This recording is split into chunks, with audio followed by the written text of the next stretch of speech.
Hello, and welcome to our show, Crooked Doctors. Crooked Doctors, folks. So, Bill, welcome back to our studio. Yeah, back by popular demand, folks. Bill is my co-host, and he was out of the studio because the weather was so bad. Oh, snowstorms, what are you going to do? And he had some personal business to take care Personal of. business. And I'm keeping my germs to myself. That's right. So these are my germs. You can't have any, they're mine. Yeah, it's an old joke. We also have our technical director who's sitting just a few feet away, so we're making sure that I don't infect him either. So I'm sure I'm going to get a phone call from Ben, and he's going to say, are you still doing the Lone Ranger routine? Yeah, Lone Ranger. Jason Berg is not with us today because I got a phone call from him. Car broke down. Yeah, his car broke down at about 5-ish. So he'll be joining us next week. Cool. Okay, so I talked to law enforcement last week, and you know what I forgot to bring with me? Damn, I should have brought it with me. Excuse me. And what we're going to start doing is they want to see new shows, and so what we're going to start doing is putting up new shows, and there's new sources of information. Right. Okay, so the new sources of information that they're going to have to see, and the law enforcement agency in Jersey already has this, is they're going to need to see the case law. That would be James versus SCS, Technical Business Institute, which is the case law from New York that shows that a municipal court judge with a pro se litigant like me could have enforced the federal statutes to stop federal student loan fraud. Okay. So this is what Judge Rodriguez did not do when she was asked to in 2008 in an ongoing criminal conspiracy to steal money from me in a federal student loan program. Got it. So that brings us to, what is the purpose of our show and why do you... The overview. Right. So every week we were told you do a little overview, right? Can you see this? The lighting is... So every week we do a little overview New viewers. for the new viewers to orient them. And then what we do is we do the updates, the new information as we build our case. That's enough, you can stop.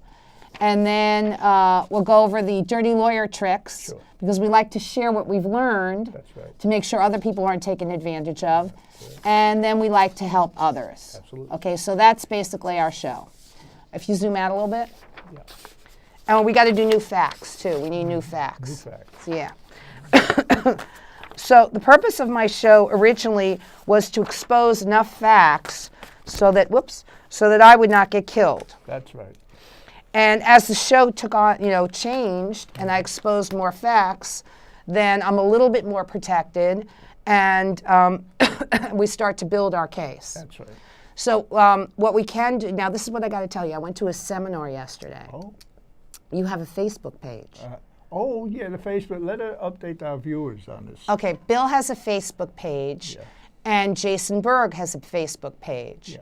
So what I can do is I can embed as a live stream this show onto your Facebook page and to Jason Berg's Facebook page. Great. It's what they call 360. March for Life have it. It's Twitter, Facebook, and what is that? It's regular streaming, right? And there's another website that we can use. That's right. That's right. So we can build our audience and start sharing some information. Absolutely. Now, what I can do right now, I'm in knockdown, drag out litigation.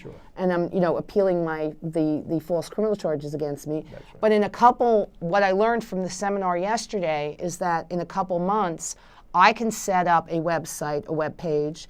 I can set up a Facebook page, and I can start communicating on the internet and in other public speaking forums. We'll broaden our audience, as it were. Right, and one target audience is pre-meds. So so I can start sharing what I've learned, and this is hard-won, very good information, with pre-meds. How do you choose a medical school? And what kinds of things should you be asking and looking for? So I can go out to pre-med organizations. I can speak publicly. I had plenty of experience doing this when I worked for Kaplan Educational Centers as their marketing director at their flagship store here in Manhattan at 16 Cooper Square. And I can start public speaking to pre-meds. Okay, how do you choose a medical school? What would you look for? This is how my medical school lied to destroy my life. don't let this happen to you. Right. In fact, I can do a whole marketing campaign with buttons that say, don't let this happen to you. That's right. Okay, so I already have the Manhattan District Attorney's Office, stipulating to obstruction of justice and other serious crimes in my case. Got it. And then what I'm going to do is start presenting new evidence. So the big overview that we're trying to get to is basically this. So there were crimes. You know what I should do? I should just write in. There were crimes in New Jersey. Zoom on it? Yeah, you want to zoom in on this a little bit, Malik? There were crimes. This is sort of the big overview. There were crimes in New Jersey, and you can and then the malicious prosecution against me in New York was part of the cover-up. I see. And so that's sort of the big picture. And if you zoom out a little bit, the even bigger picture is this. So this kind of sums things up too. And we're doing a little low-tech stuff, but that's because I'm in court so much. Sure. But this is the big overview. There are plenty of very prominent people in the Democratic Party that are a party to these crimes. Yeah. Can you see this, or is it too whited? No. Okay. So what you got is you've got, Yeshiva University is being sued by a lot of 34 former students. What you've got is big donors like Rita and Stanley Kaplan. Sure. Okay. They give money to the Democrat. Whoops. Can you hold part of this for me? Yeah, I got you. Okay, great. Wait. I got We're a little low tech here, but I should do it. yeah. Okay, so what you got is, let me get a pointer. You got Rita and Stanley Kaplan, rich donors. Yeah. They give money to the Democratic Party. That's right. And then the Democratic Party uses it to get these people elected. That's right. And so, wait, don't move. I got it. And then, so when these elected officials who are supposed to enforce the law, wait. Just hold it right there. Okay. Gotcha. So basically what you got is you got rich donors like Rita and Stanley Kaplan give money to the Democratic Party. Yep. And then the Democratic Party elects people like Ed DeFazio and other elected officials. I got it. Okay. So you got Rita and Stanley Kaplan give money to the Democratic Party. That money is used to elect all these prominent Democrats, all of whom had a hand in hurting me, so that when you're pulling this, you got to stay up here. Okay, stay up here? Yeah, Okay, just stay up there. gotcha. Okay. So when the Democratic Party gives money to all these prominent people, and then Rita and Stanley Kaplan give money to Yeshiva University, okay, Yeshiva University commits crimes. That's right. We're the victims, but these victims, like me, get no relief because the law enforcement people here. Bill, you got to just keep your hand there. Okay, I can see the end there. Go Okay. ahead. I can see the end there. Okay. I see. Can you? So you got rich people, right? Right. They give money to the Democratic Party. Sure. The Democratic Party elects all these prominent people. That's right. Rich people like the Kaplans also give money to Yeshiva University, which is a tax-exempt organization. Exactly. And then when this tax-exempt organization commits crimes and victimizes people like me, we get no relief. That's right. Because the people who are supposed to give us relief, like the Manhattan District Attorney's Office and the Hudson County Prosecutor, owe their allegiance to the Democratic Party that's owned and operated by these rich donors That's right. who are racists. So when Rita Kaplan helped a woman named Heidi Weissman, who was victimized by Yeshiva University. And when we went to ask her, the response I got from Rita Kaplan was that I will help the Orthodox Jewish girl, Lydia, but not you because you're not Jewish. Right. Okay? So that's the way the racism works. And then here, right, Yeshiva University was found to discriminate in the Diane Persky case. Okay? So let me just add something to this very quickly. So this is where the Bob Jones University case comes in. Right. And we'll, I want to stay in with the big picture. Sure. So we don't get lost. Now hold this. All right, here we go. I can see on the end. I've been spending so much time in court that I'm doing this as best I can right now. Good. But this is you gotta stop letting the okay.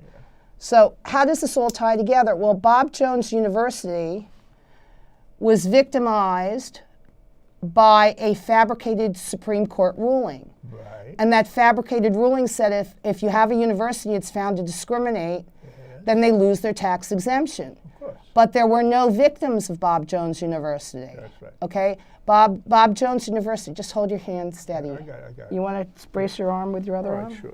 Okay. We can do that. Okay. Right. No problem. Okay, Bob Jones University was victimized. Is this too light, Malik? Can you dim the light a little bit? This is coming darken through, it? or is it too You can light? do I that. see it on the screen. It says Bob Jones University. Okay, IRS. but is the rest coming through okay? Yeah. All right. All right, that's good. Thanks. So you got Bob Jones University, right?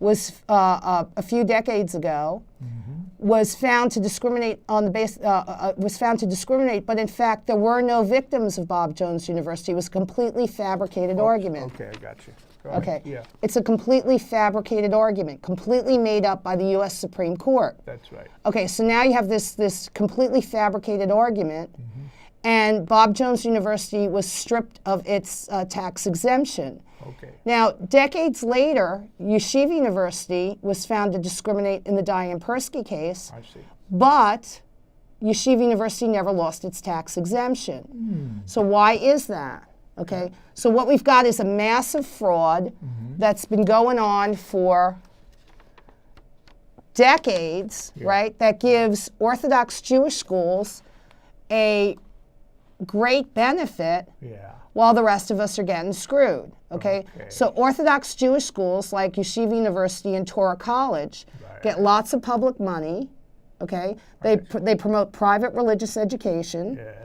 And anytime I ask the question of our elected officials here in the big Democratic Party, like Chuck Schumer, what about the rest of us? What about the Catholic schools, the Baptist schools, the Islamic school? Do they get the same good break as Yeshiva University? And they can't answer that. So this is a massive fraud that has been perpetrated on the American people for decades.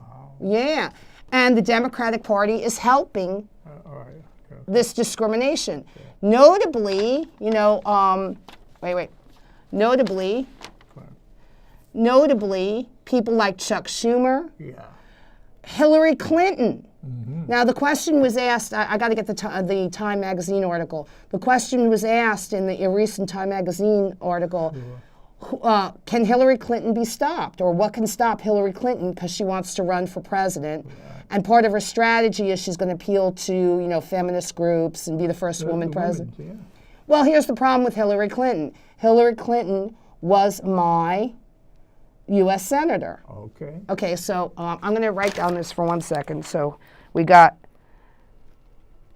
Mrs. Clinton, also part of the Democratic Party. Absolutely. Okay, so what can stop Mrs. Clinton in 2014? The truth. Yeah. Okay, so here we go. There you go. So what can stop Mrs. Clinton in 2014?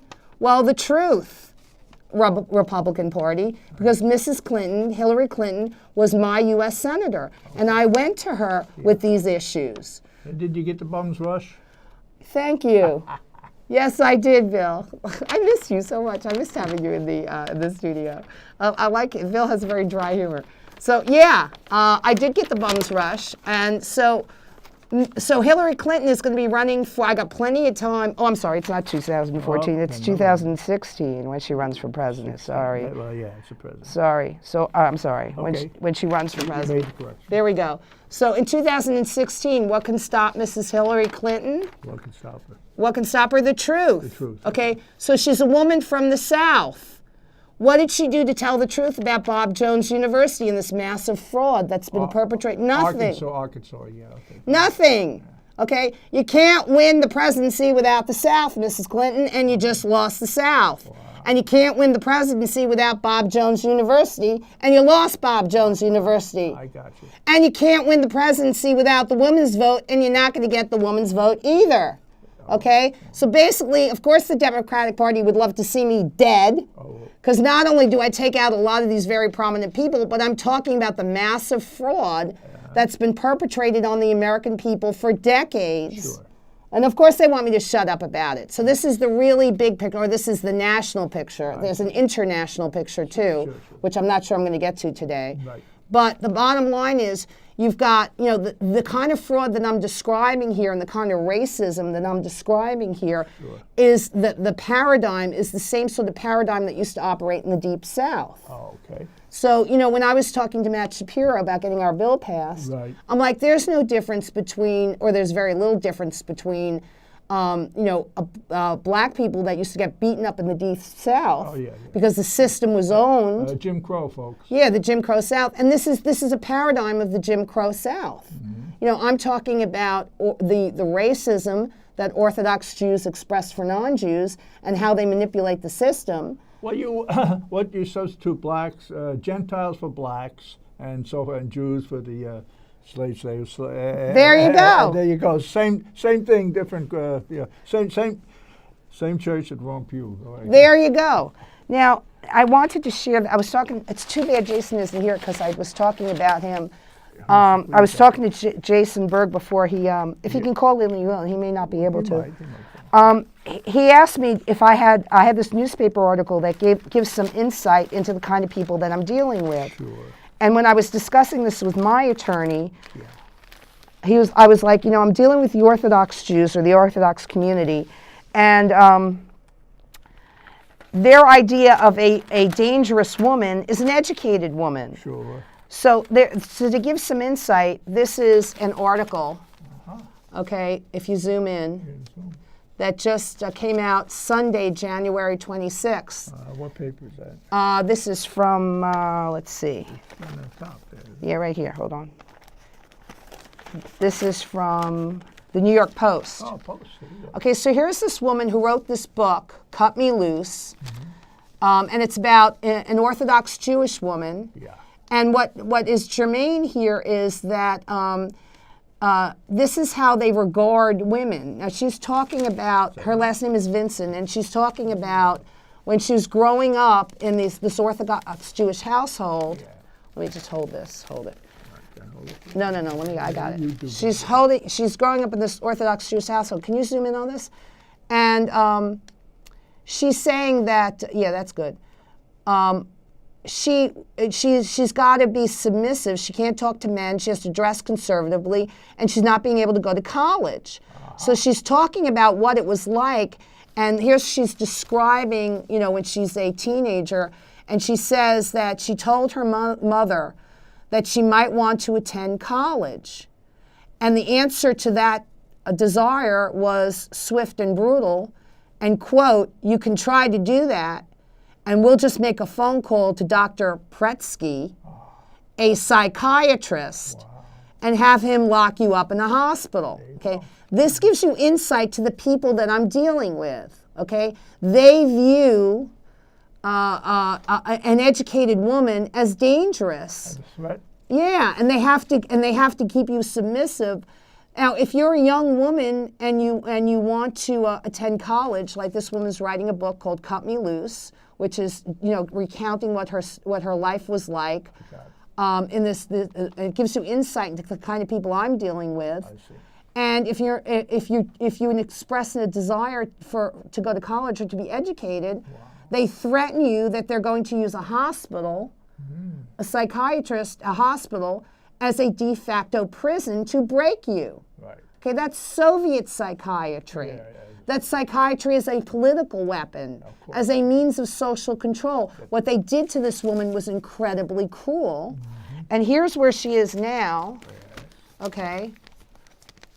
And what she describes, you can read it in her book, is she describes now she's, what it took for her to, you can zoom out a little bit, what it took from her to try to get her life together. After, the way she was dealt with by her Orthodox Jewish family and the Orthodox Jewish community. You can zoom out a little bit more if you want. Was terrible. Now she works for an organization called Footsteps, I believe, and she tries to help other people who try to leave the Orthodox Jewish community. What she describes is more like a cult and less like a religion. But the point is, when you're talking about now Mrs. Clinton, okay, she's going to appeal to the women's vote. The women's vote. This is how the people who committed crimes against me feel about women. Okay? They oppress them by using hospitals and psychiatrists as de facto prison. So I think, Mrs. Clinton, you just lost the woman's vote. Amazing. Okay, this is who Mrs. Clinton is protecting.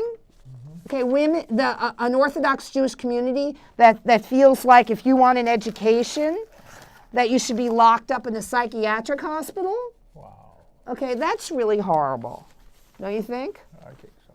All right, that's like really horrible. So this is an indicator of the kind of people that I'm dealing with. That's right. People who are so misogynistic, who hate women so much, that if you're a teenager, this is really horrible to read this. If you're a teenager, here, hold this up. Yeah. If you're a teenager, They'll hold you back, right? and you're expressing a desire to go to college, Yes.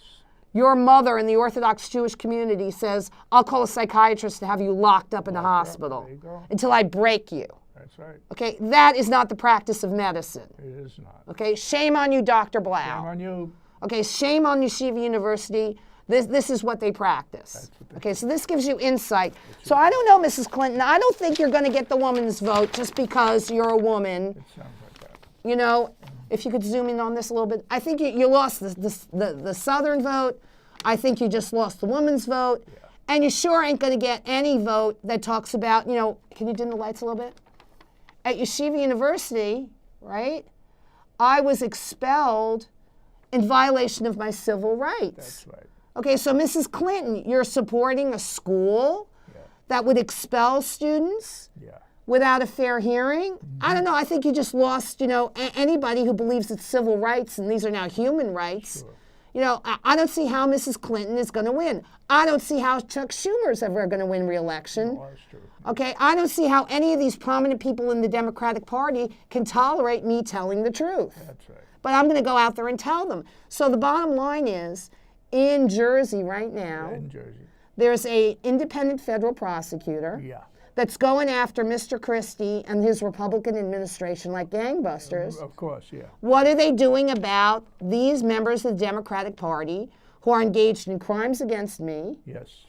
are ripping off taxpayers, and are acting to perpetrate a fraud against the American people? Well, you see, the media is silent, as Lydia says, on what's happening with the Democratic Party. But they're not silent with Chris Christie. Now, isn't this a hypocrisy here? I mean, Oh my God, I can't believe you brought this up. That's so insightful. Zoom out a little bit. Thank you so much, technical director. That was really good. Because one of the things that came up as I was reading through some of the press and talking to people about what's going on with Mr. Christie, if you could put our stills up, is the regular press doesn't cover him. If you could undim the lights so we're... Okay, good. The regular press doesn't say anything, as you astutely pointed out. The regular press isn't saying anything about this, right? That's right. It's silent. Right. So that means that ways of getting the message out, like Manhattan Neighborhood Network, or one of the Republicans that was running for office, do you remember Dr. Stephen DeLuca? Absolutely. A couple years back, he was the Republican candidate for Hudson County Executive. He was. Okay, and he couldn't get his story out. Couldn't get any press. So I said, come on my show. Yeah. And I offered him a disclaimer then. Yeah. And I said, listen, I'll give you a disclaimer because not enough facts are out, and I don't want to put my issues in your campaign. Right. So I'll give you a disclaimer. Just because you appear on my show does not mean you sanction or endorse anything I do. Absolutely. And then we made up all these DVDs. Yeah. And we gave out hundreds of them. Yeah. And as soon as we started handing out DVDs and the regular press realized, the mainstream press. The mainstream press realized that we had that they had become obsolete. Yeah. Because between Manhattan Neighborhood Network and DVDs and YouTube and public speaking, Technology is moving along. and public speaking, that Dr. DeLuca didn't really need the mainstream press to get his word out. All of a sudden, the mainstream press in Jersey realized, oh my goodness, they've worked around us. Yeah. And we don't really, and Dr. Stephen DeLuca, who was running for Hudson County Executive as the Republican candidate. Well, what Lydia is saying is she did an end run around the mass media. There you go. So once we showed the regular media that we didn't need them and we could get the message out in other ways, suddenly Dr. DeLuca got all these interviews. Okay, there you go. so if the regular press is not going to report, They're not going to do their job, folks. well, then that means that in the next 2 years, in the run-up to the presidential campaign, The mainstream media will become irrelevant. there you go. Okay, so with things like live stream, we can produce DVDs to get our story out. Wow. We can public speak at city council meetings and freeholders meetings. There's a lot that we can do. Absolutely. I don't even need my car. We could do a whistle stop tour. Sure. I could get on, Get on the path. get on the path and just start, go to every town, a city hall meeting, and get the word out. So that means that venues like MNN and the kinds of alternate media, my friends who have set up their own independent 4-camera shoot. You got a lot of professionals on your slate, on your side. too, Right. yeah. So that means we would become more and more important if Mr. Christie decides to run You bypass the mainstream media. because we can get our story out. Story out. Okay, so that is dangerous. That is good. Okay. So what I want to show, did we get a phone call? Phone call. Or was that just Glitch. was that a crank call, Malik, or was that like a serious call? They didn't say anything. They didn't say anything. Okay, now. So we got the, this is the other big picture, Oh, let's see that. okay? So this is our other organizing principle, It is. if you want to focus then in on this. So we've been talking a little bit about the Bob Jones University case Yes. and the massive fraud Yes. that was perpetrated on the American people. Yeah. And by the way, there's a book, I should write this in, hold on. Sure. Hold on just one second. So we got a potential PhD thesis where it's U.S., the Israeli lobby and U.S. domestic policy, Right. which is a sequel to the Israeli lobby. I'm spelling Israeli wrong, lobby. And U.S. foreign policy. Okay. Okay. So right here, okay, when I was doing the research with the Bob Jones University case, okay, and this is on a national level, what I really got going on here is there was a book called The Israeli Lobby and U.S. Foreign Policy. Okay. Well, I'm writing the Israeli lobby and U.S. domestic policy. So I didn't get a chance, and it's a potential PhD thesis in political science. Jason Berg asked me about this last week, and I didn't get a chance to elaborate any more fully, but the Bob Jones University case and other cases are starting to form this book that I'm writing. So we got really big pictures on the international stage, which I'll get to, because I did have occasion to talk to some ambassadors. Okay. And we're talking about the massive fraud and the oppression of the American people. Yeah. We got the Bob Jones University case, There you go. which shows how the U.S. Supreme Court fabricates, deliberately makes up rulings, Isn't that amazing? okay, that only apply to, that discriminate. And then we go to here, because this is how our cases go, because they go on every state, right? In the state of New Jersey, we just passed a new law. Absolutely. And the really big picture is there's the big picture here in New York, right? Yeah. That affects the Manhattan District Attorney. This is the Democratic Party, right? The Bronx DA, the Brooklyn DA, Yeshiva University, right? And then we've got, how it parallels in Jersey, because we've got the Hudson County Prosecutor's Office, Democrat, the crimes in Jersey, and Mayor Steve Fulop, who wants to be governor someday, right? He's not a Marine, and he needs to be removed from office for moral turpitude. So this is another organizing principle. Mayor Steve Fulop was my city councilman. Yes, he was. Okay, he knew about the crimes and corruption, and he knew about how Yeshiva University had been victimizing me, and he helped them do it. Wow. So now what Mayor Steve Fulop does, now, so this is going to come back to haunt Mayor Steve Fulop. Sure. Like a ghost, he's going to be haunted. All right, so we got the overview. Absolutely. All right, and some of the things that we can do. The updates. Yeah, we want to do the updates. So remember we did a while back. We talked about dirty lawyer tricks. We did. Okay, so I'm gonna do the dirty lawyer trick. Will you elaborate? Yeah. Okay. So we did. This is the crimes and corruption. The crimes in Jersey led to the malicious prosecution in Manhattan. Because let's face it, I'm a dissident. I'm an American dissident. That's right. Okay. And the purpose of putting dissidents in jail Yeah. is to shut them up. The purpose of my incarceration was to break me. So we did the overview, which is a little bit more than we did the overview. Okay. I'm going to get to the update section in a minute. Right. But let me do dirty lawyer tricks. Sure. Okay. So dirty lawyer tricks and updates will work hand in hand. Okay. Okay. So a couple weeks back, because we're trying to help others, Sure. I discussed that some of the dirty lawyer tricks are to make phony 911 calls. Okay. So I wrote to the police department because there are phony 911 calls Yeah. where, Are they attributed to you? no, I'm the victim of the crime. I Okay, see. but this is how the propaganda works. let me Okay, see that. so I get phony 911 calls. I see. And the purpose of the phony 911 calls is to harass me. Or discredit you? And harass you, discredit you, make false records, okay? And I discussed some of the earlier 911 calls, but there was one phony 911 call on October 2nd, 2013. I got it. So I write to the police and I say, and this is, and you know, frequently phony 911 calls and dirty lawyer tricks Yeah. are used to try to gain entry into an apartment without a Without a warrant. without a warrant. Sure. So what you do is when you get, this is the way to catch my stalkers, one of many ways. I write to the police department and I say, could I please have the voice CD Yeah. and the transcript of the 911 call? Sure. And they gave me this phony baloney excuse. So in real time, ladies and gentlemen, I'm going to appeal this. They're like, oh, we can't give it to you because I got to make a point here, if I may.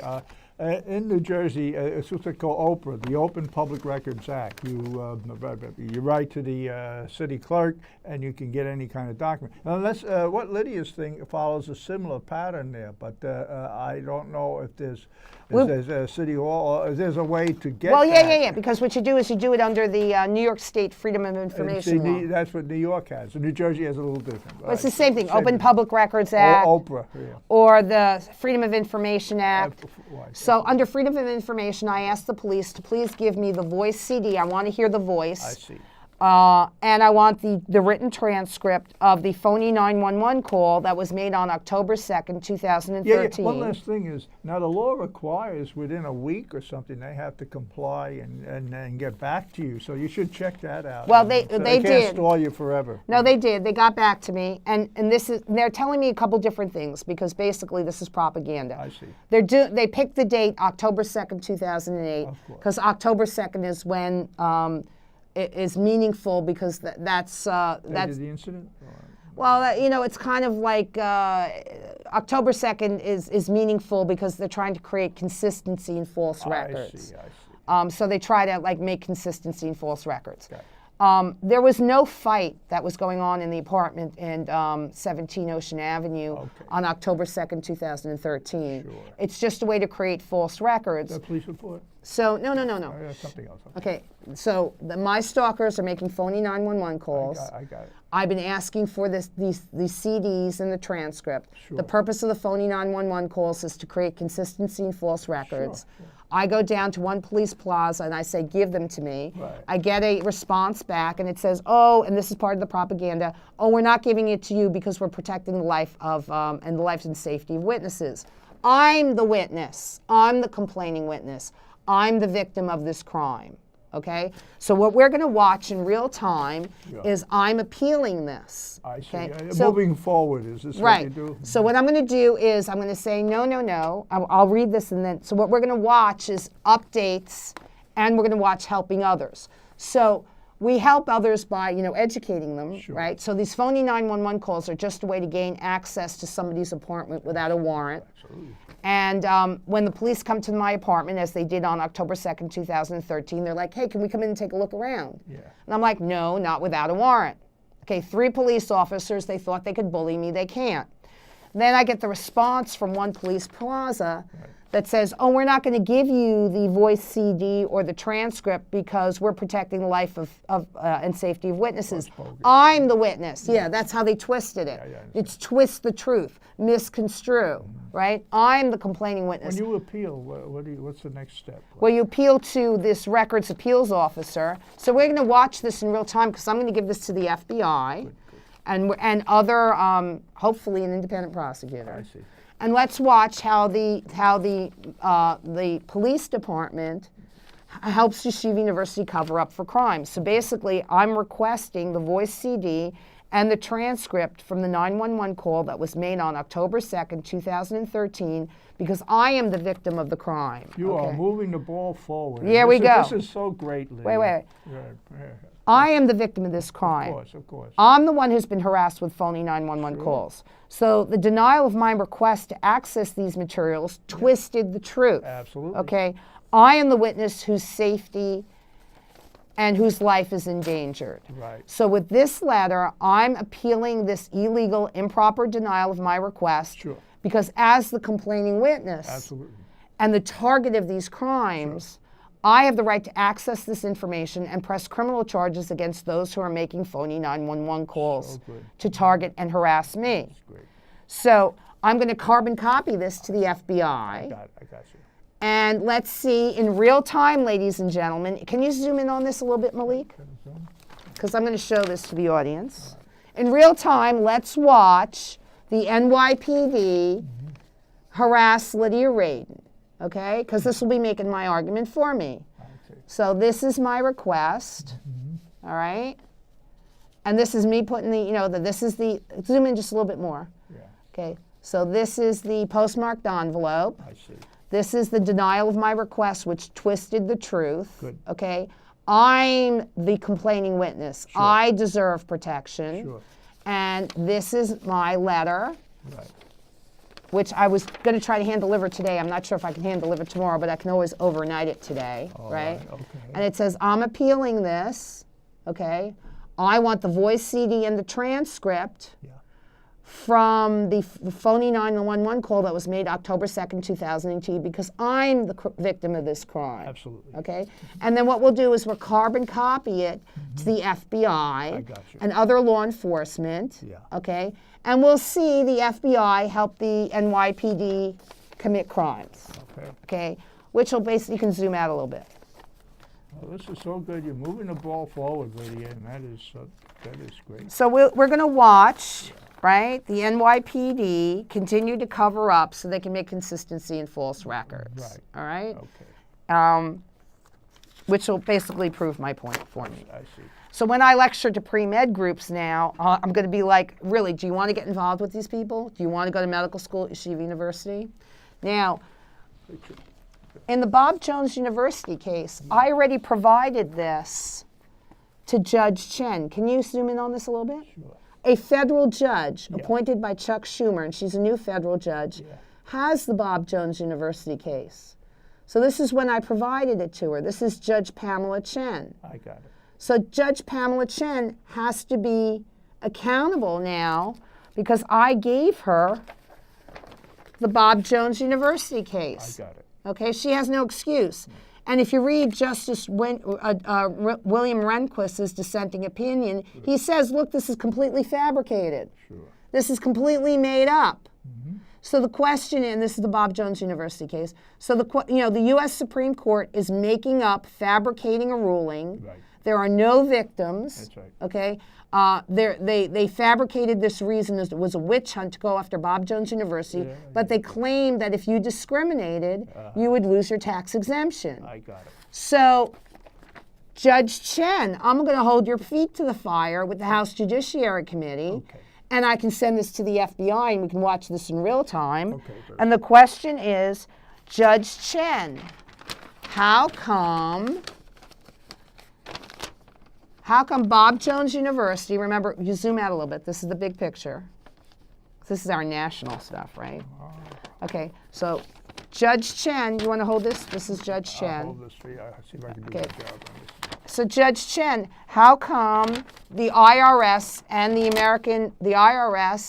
and the federal government, the American government, is discriminating against Bob Jones University, but they're not applying the law to Yeshiva University. Can you Right. dim the lights a little bit and zoom in? I pretty much got So it. we got a federal judge right now involved. That's right. And I'm going to turn her into the FBI, and we can watch the FBI help Judge Chen, and this will be great stuff for the independent federal prosecutor. We'll go to Jersey and we'll say, okay, independent federal prosecutor, what are you doing about this? This is a massive fraud that's been perpetrated on the American people for decades. Yes.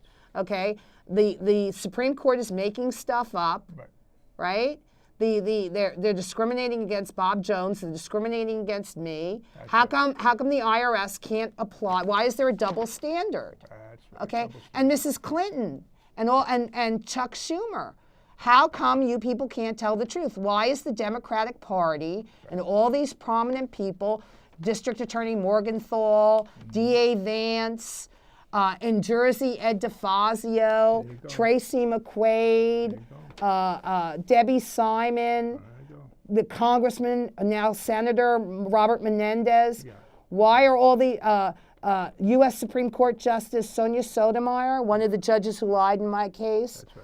Ruth Bader Ginsburg, why are all these people perpetrating a massive fraud? And Mrs. Clinton, if you want to lead, why aren't you saying something? That's right. Okay? You want to be president, you operate to help a group that is misogynistic, that treats women like if you want to get a college education, you should be put in a locked psychiatric ward. Yeah. I think you just lost the woman's vote, Mrs. Clinton.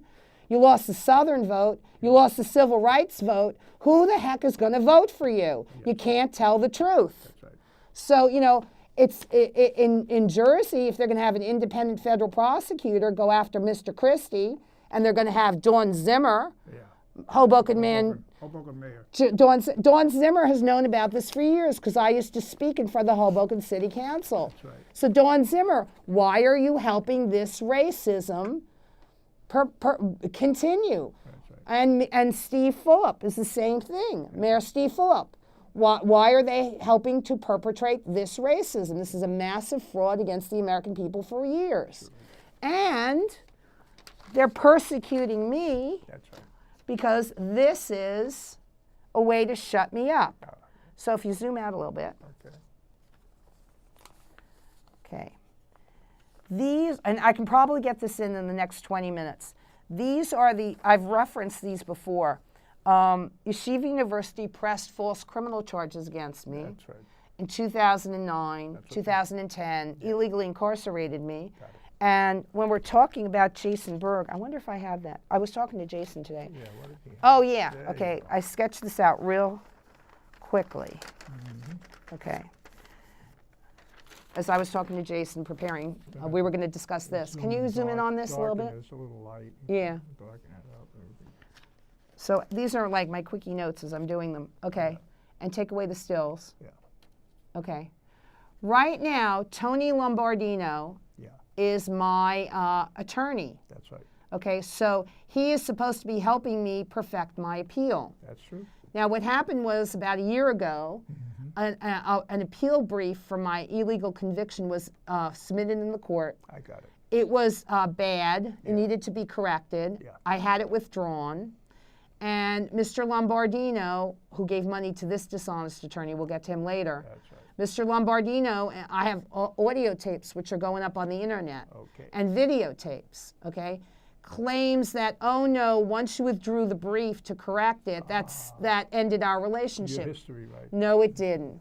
Okay, it did not. Mr. Lombardino is demonstrating, and and so did Mr. Redenberg, that my Sixth Amendment constitutional right to effective assistance of counsel was violated. Right. The district attorney doesn't want to hear that because, and this is the bigger picture for Jason and his group, Right.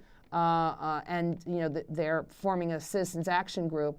The district attorney in Manhattan wants to create this myth that they can do anything they want. It's a fiction. Yeah, that they have absolute immunity. They do not. Okay, when you violate my Sixth Amendment constitutional right to effective assistance of counsel, and Mr. Lombardino is lying right now. Okay, I have his card. I have photographs of him. I will show that.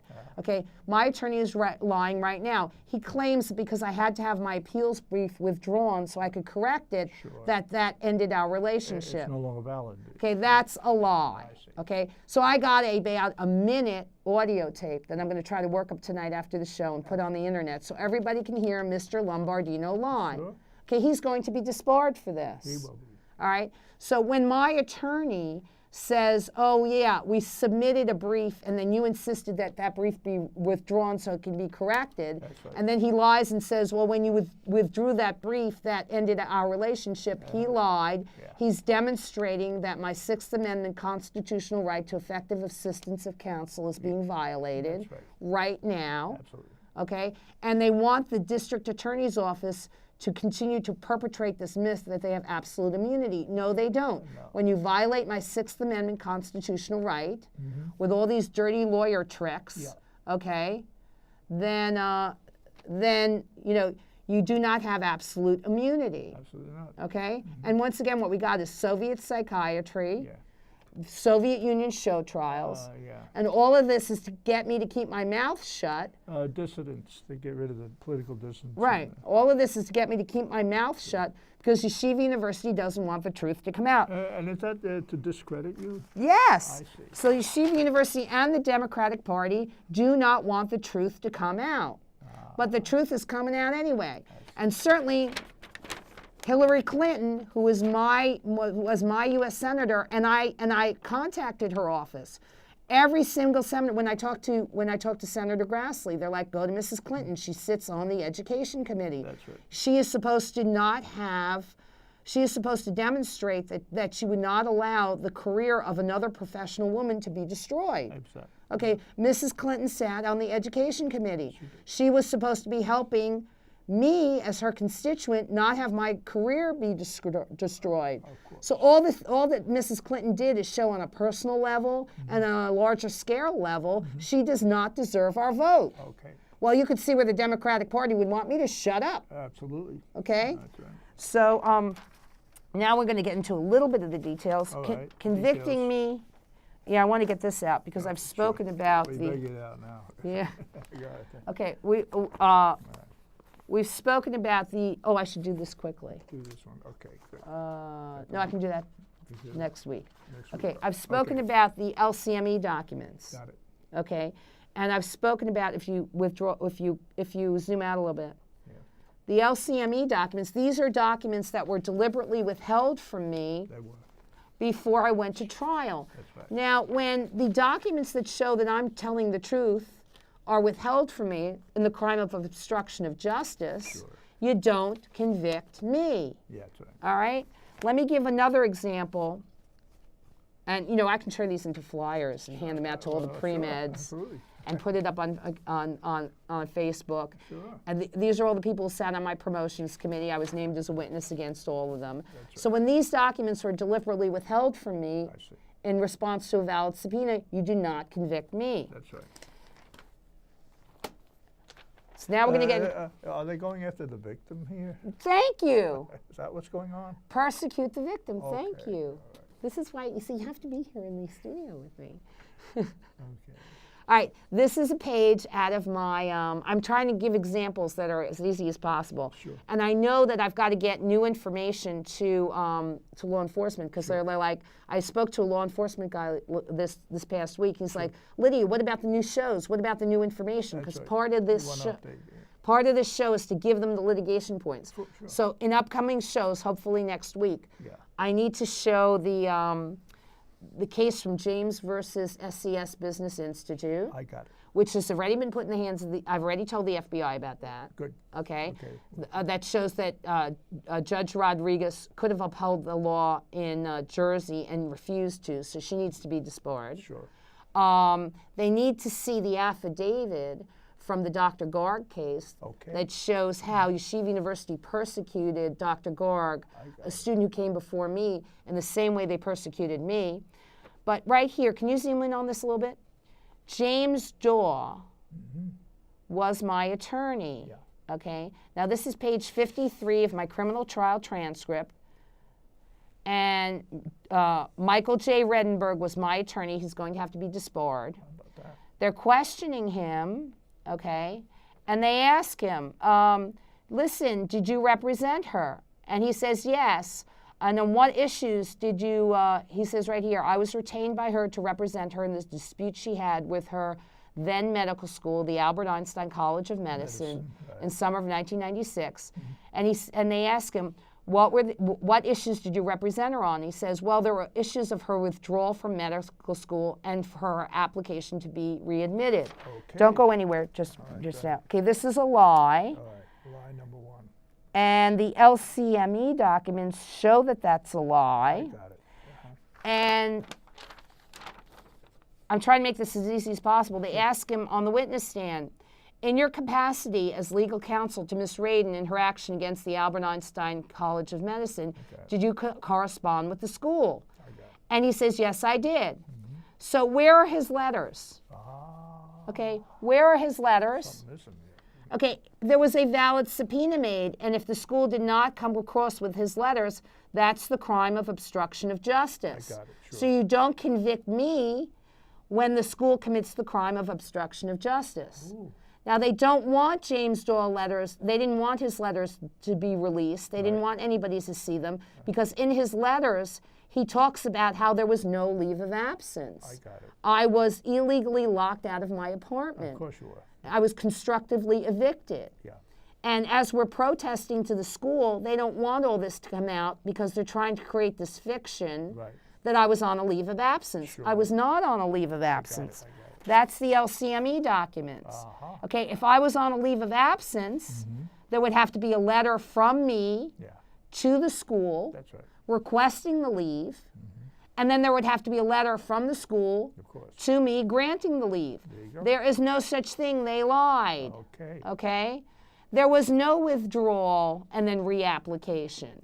right. In order for me to withdraw from medical school, there would have to be a letter from me to the school request. And there's no such letter. There's no such letter because I never withdrew, There you go. and I never reapplied. In order for me to reapply, I would have to go through the application service, Process, yeah. which would be AMCAS. Yeah, that's it. Okay, and I would have, and there would be all kinds of a paper trail. You just don't apply to medical school on your own. You're right. You have to go to the American College Application Service, pay a fee. So this is all a lie. The Manhattan District Attorney's Office got James Doyle to lie on the witness stand Okay. to cover up for Yeshiva University I see. falsifying my educational records. I got it. There was no leave of absence. None whatsoever. So when I'm contacting the school saying, give me my records, and I want to correct them right. because you falsified them, I got it. I have a legitimate No purpose. question. That means I'm not doing anything illegal and I never should have been convicted. Absolutely. Okay? So this is important information for every pre-med. There you go. And with live stream and Facebook pages, Oh, yeah, that's a new development now. 360, folks, is Twitter, Facebook, and internet. Right, right. And that's a new technology, folks. So we're on a cutting edge.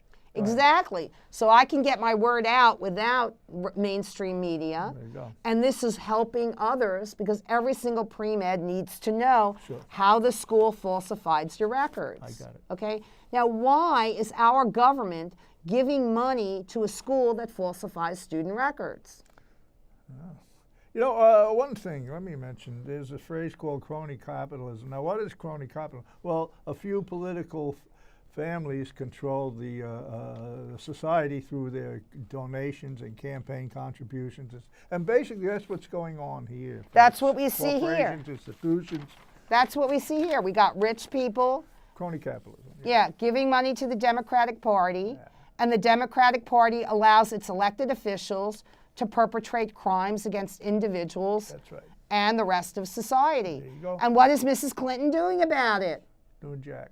So let's all make her president so she can screw us some more. Well, I think she's losing a lot of credibility. I mean, this is a great case. I'm not the only person that criticizes Mrs. Clinton because there are women's groups that say, Sure. yeah, she wants the women's vote. She promised us all this stuff. She's done nothing. That's right. She's just obsessed with power, Yeah. and she does not use that power. Well, does she talk the talk and she doesn't walk the walk? Thank you. right. Okay, so let me get into some of these LCME documents. Yeah, you got some Okay, good right stuff. here. There you go. All right.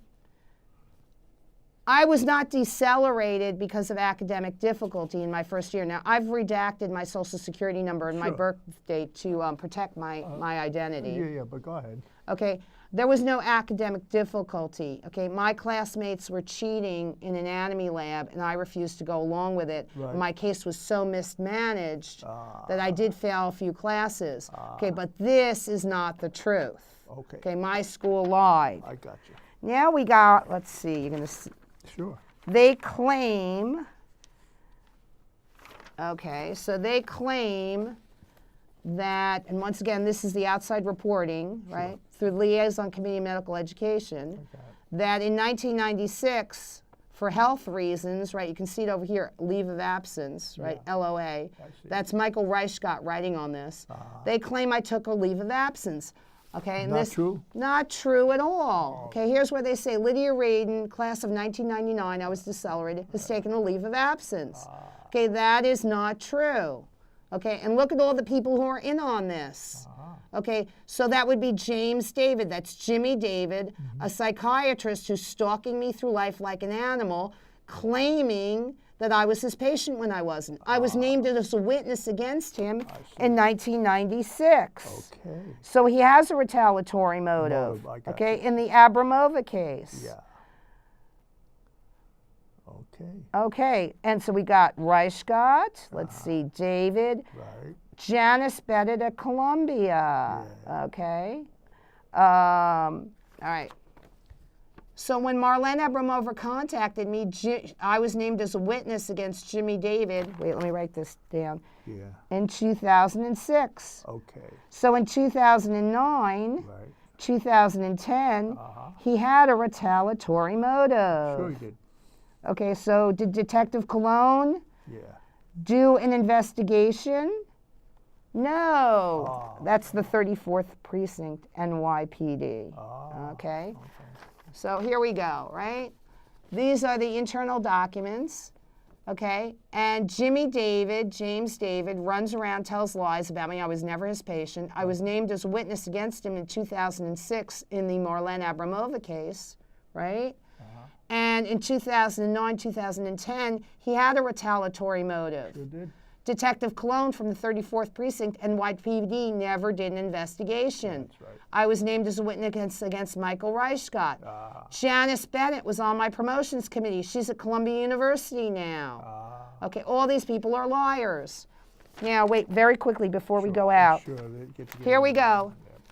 This is them saying that in February of 1996, Lydia Radin has been withdrawn. Okay, I wasn't withdrawn. I was dismissed for non-academic reasons. Okay, they lie. And these documents show that they lie. Okay. So more next week. We'll do next week, even more facts, more case law, and more new information for the prosecutor. Right. Stay tuned, folks. Okay. So that was pretty. Are we out yet? Yeah, we're out. I guess we're good.